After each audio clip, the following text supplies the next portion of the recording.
to General Hospital MV, my GH After show. Let's get into it, starting with Ms. Ava Jerome. Now, as we predicted, when Ryan and Ava went over that bridge, Jason was able to grab Ava while Ryan fell into the water, into oblivion. Now, for some reason, the cops once again think that Ryan must be dead because it's not like he, faked his death 25 years ago in an impossible situation. Keystone cops everywhere! Now, Laura tried to explain to Ava exactly what was going on, but of course Ava was in mad denial about it. She didn't want to believe that the man that she had been sleeping with was not Kevin, but Ryan, a former serial killer. And then eventually she put two and two together and figured out that Ryan was the one who killed Kiki, and she was completely devastated. Now, Maura West killed that performance just like she did when Kiki initially died. Maura's gonna win an Emmy this year. I'm predicting it, I'm calling it right now. That woman is kicking ass right now. Ava, understandably so, is a hot mess right now. She shows up at the hospital drunk off her rocker, and Franco sees her and tries to talk her down. And of course, Ava once again is in denial about Ryan being the killer. She tries to blame Franco again, and this was the funniest moment. Amy, Nurse Amy, if you guys remember her, because it's been forever since we've seen her, comes into the room and she's just like, "Get out!" Like, she yelled it. I laughed out loud. It was hilarious. She's killing me. Let's go out! No, it's fine. I got it. It's fine. This is why I like Maura West, because even in the most dramatic moments, she can make me laugh, and it works so well for the scenes. But anyway, Ava was just on a roll this week. After that, she bumps into Kevin and thinks of him as Ryan, and of course, Scotty talks her down again. Kevin's like, Ava, maybe you should see someone and talk to someone about what you've been through. And again, Maura West kills me as Ava, because she's just like, that's what got me into this mess. Hard pass, Kevin. Hard pass. I loved it. It was a fantastic week for Maura West and the character of Ava Jerome. I loved every second of her this week. But now, let's discuss Kevin and Laura, because there's a lot to be discussed there. As an audience, we didn't know exactly when Kevin found out that Ryan was alive. A lot of us were predicting that he found out, way back then, but we didn't know for sure. Now we have confirmation that he didn't find out until May 2018, which is a few months too long for Laura herself, understandably so, because if Kevin had told anybody that Ryan was alive, 3 people wouldn't have been killed, and Laura's daughter Lulu wouldn't have been stabbed. So she is obviously pissed and heartbroken over the situation. Great, phenomenal performances by Jeannie Francis and John Lindstrom this week. They are rocking the show. I love seeing these two on the front burner right now. It's so good. He was under lock and key! Maximum security measures were taken. I couldn't imagine that he would escape! But he did! He killed 3 people, and he almost killed my daughter.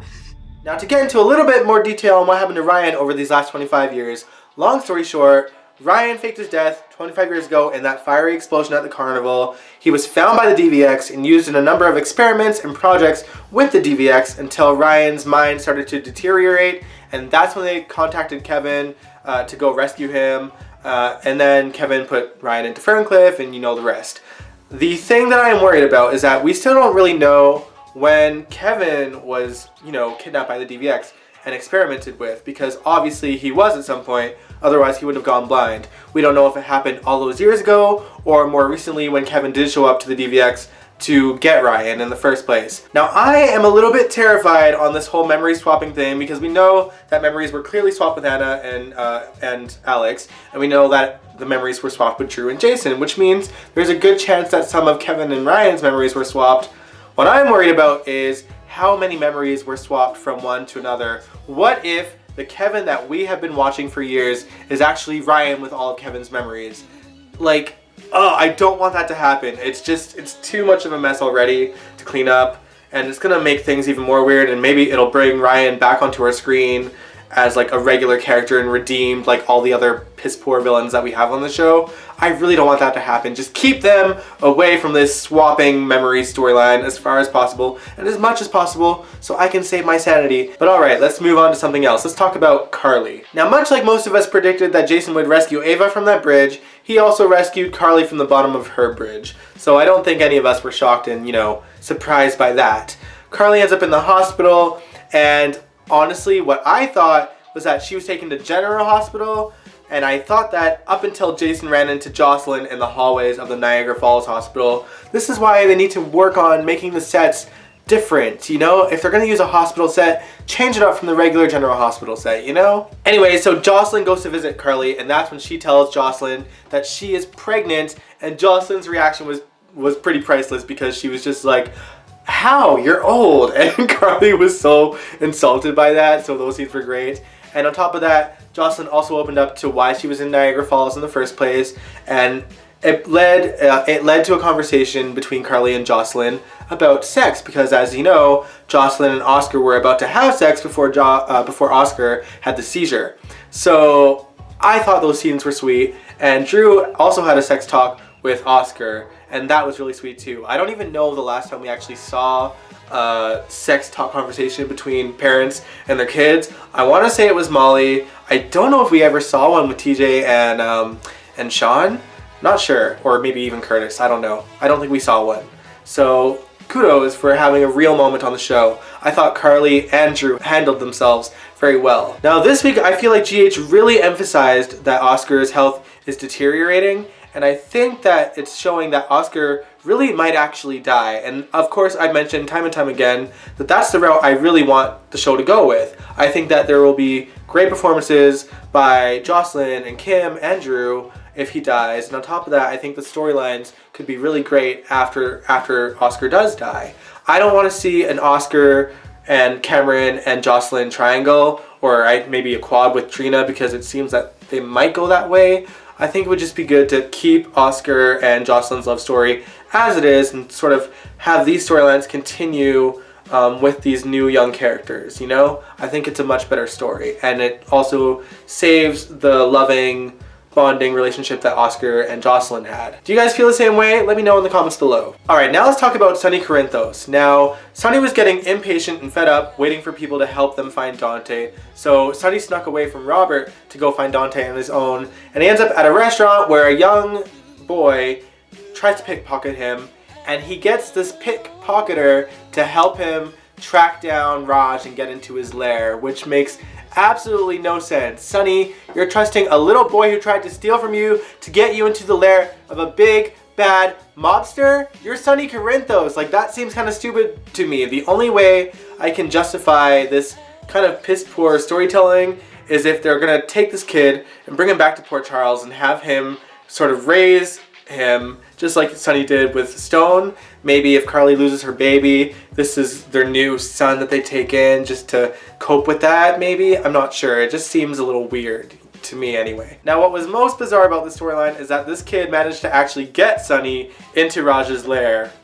Oh well. Anyway, so Sonny gets in there and Dante finally makes an appearance. And there's something really off about him. He might have gone rogue and over to the dark side for real. At least that's what the show is trying to imply. And I guess it could be true because obviously they're gonna have to write Dante off completely somehow, because Dominic is not coming back to the show. He's made it clear that he's just wrapping up Dante's storyline. So I think things are going to get ugly for Dante and Lulu in the next couple of weeks. My question to you is, do you guys want Dante to completely go over to the dark side and leave? Or do you just want the character to be recasted? Because obviously Dominic coming back into the role is not an option. What do you guys think? Let me know in the comments below. Alright, now let's talk about Dawn of Day. Christina and Valerie were hanging out. They went to one of Shiloh's seminars together and ended up back at Charlie's.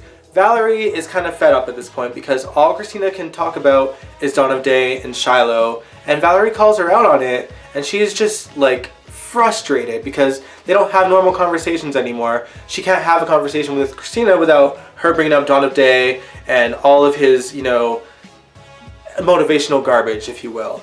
And Valerie storms off. Christina is upset and she goes to Shiloh for advice, and Shiloh says, well, maybe it's time for you to get rid of the negativity in your life. And when Valerie goes back to Charlie's and finds Christina again to apologize, Christina's like, don't care, goodbye, you're out of my life.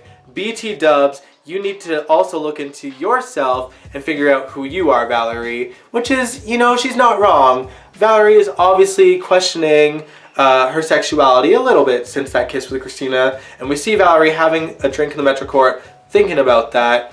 Unfortunately for us, the viewers, those were actually Brittany Sarpy's, Valerie Spencer's last scenes on the show. So she's either gonna fade into oblivion or be recasted at this point Not sure what, but honestly, I'm thinking she's just gonna disappear because sadly, as much as I actually liked Valerie, and I do genuinely enjoy Valerie, more than a lot of people do, I feel, but I think she's just gonna fade into oblivion because she's not important enough and they haven't utilized her really at all. I'm surprised that they used her these last few weeks with the news that she was going to Young and Restless. Hopefully they use her a lot better over there than they did here because I think she's a fantastic actress and deserves a lot more than what she's been given on this show. So, you lost another good one, GH. Congratulations. Now, thankfully, Valerie isn't the only one to call Christina out on her obsession with Dawn of Day and Shiloh. Molly finally gets clued into what's been going on in Christina's life, and Molly sniffs a rat right away and just calls Dawn of Day for what it is, a cult. And that truly pissed Christina off even more than Valerie did. I just wish that they used Molly a lot sooner in the storyline, because if they did, I think that possibly Christina would have been able to be saved. I think she's too far gone now, and obviously the way that Sam is going about trying to get Christina out of there is probably not going to get her out in time before Christina inevitably gets branded in the back like half of the girls in Port Charles appear to be, because beyond the Christina part of the storyline, we learned that Willow was actually branded by Dawn of Day as well, that she may in fact be the girl that Shiloh and Harmony are looking for, because they didn't bring it up until this week, but Shiloh and Harmony did have a bit of a fight where they mentioned a girl that Shiloh was looking for, and I'm thinking it's Willow. So yeah, that's what's been going on. It's you know, I feel like this storyline has a lot of mixed reviews, but for me personally, I'm actually really enjoying it. It's something that GH hasn't done before, at least in recent years. If it happened in the 60s, 70s, or 80s, let me know in the comments below if they've done a cult storyline on the show before. But I'm enjoying it because of the fact that it's fresh and new for the show. And it's also slowly weaving in a lot of different characters. You know, it's becoming an umbrella story on the show, and it's doing it kind of organically. Like it seems to be flowing quite well, all things considered. Now at this point, I'm actually really genuinely worried for Christina, because with Willow's involvement, it's looking more like Shiloh may have actually raped her, and that's why she gave up this child for adoption. You know, if that's the case, then Sam needs to work harder on getting Christina out of Dawn of Day. Way harder than she has been. Perhaps they should get Molly more involved in the storyline, because given the fact that she figured out in 2 seconds flat that this was a cult, and that Jason and Sam only came to that conclusion, you know, last week when they've been investigating for months, perhaps Molly is the one that can, you know, bring down Dawn of Day for good. I mean, obviously she's a big mama bear when it comes to Christina, or sister bear if you will, because she's seen Christina go through so much already, and Christina clearly never learns from her mistakes. And I don't know, Molly's intelligent. She can bring Dawn of Day down, I believe so anyway. I'm glad that they're utilizing her more. It's what I asked for last week, and so far I am not disappointed. So keep this Molly train going, GH. I love it. Alright, now let's talk about the minor storylines on the show this week. First of all, I have to give praise to Jordan for calling out Elizabeth on bringing Franco into her boys' lives in the first place, because Elizabeth tried to act all holier than thou and getting angry not only at Jordan for making this plan with Franco, but at Franco for daring to help the entire town get a serial killer off the streets. I'm like, Elizabeth, this is the time where you're questioning bringing him into your boys' lives? Like, you brought a serial killer into your house and didn't think about any of the consequences when it came to your kids back then. And now, when Franco actually does something decent for the entire community and does something good for once in his damn life, now is the time that you're worried about him being in your kids' lives because he chose to get a killer off of the streets and save the entire town with the, you know, minor, you know, repercussions of destroying her kids' lives for what, like 30 seconds? Ugh. Just like, it made me so mad, but so glad that Jordan called her out on it, you know? Like, it's about time someone was like, hey, your kids come first now, but didn't come first when you started seeing him. And Jordan said something to the effect of, you know, maybe if you didn't want to upheave your kids' lives, you wouldn't date someone that would be on the suspect list because he's a reformed serial killer. Jordan sipping the tea. I'm loving that side of Jordan. It was good to see. Good to see. Second story, we actually saw Andre Maddox back on our screens this week. He had a new hairstyle and people were legitimately questioning if it was the same actor. y'all, he doesn't look that different. He just has longer hair that's kind of twisted. So Andre and Anna have a conversation about the whole memory mapping thing, and it pretty much led to the same conclusion that they got to last week. Anna's gonna have to find Alex to learn what memories were swapped into her. So it was kind of pointless, but regardless, I was glad to see Andre again. I still truly believe that Andre and Anna have far more chemistry than Anna and Finn ever will, and it was proven even more so when Finn shared scenes with Alexis this week, and they had more chemistry than Anna and Finn. I don't know what the writers are smoking, but like, look what y'all had, and look what you're settling for. You know, it's just super annoying. Anyway, with Finn and Alexis was staring down a bottle of vodka after having a nightmare that she had sex with Julian. I didn't bring that up last week when it happened because they truly disgust me, and I won't get into why. I mean, I feel like I've ranted about it thousands of times at this point.